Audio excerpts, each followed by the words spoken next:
Mario ameamua kutumia mistari ya wimbo kutoka kwa Harmonize kuamua kufikisha ujumbe mzuri sana kwenda kwa mzazi mwenzake kwa maana ya Paula Kajala.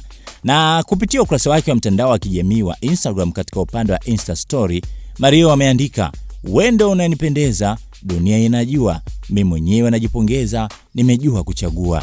Halafu akamtag Paula Kajala. Sasa ujumbe huo pia ukawa umepokewa na Harmonize ambaye naye pia akauchukua huo na akauposti katika Insta story yake. Nimeona hata pia Konde Gang wamechukua na wao wakauposti kuashiria kuwa wanakubaliana na kile ambacho amekiandika Mario kwenda kwa bibie, ingawa bibie mwenyewe Paula hajaonesha kujibu hiki ambacho kimetumwa na Mario kwenda kwake, akisifiwa kwamba dunia inajua kuwa anampenda, lakini pia anajipongeza kwamba amejua kuchagua.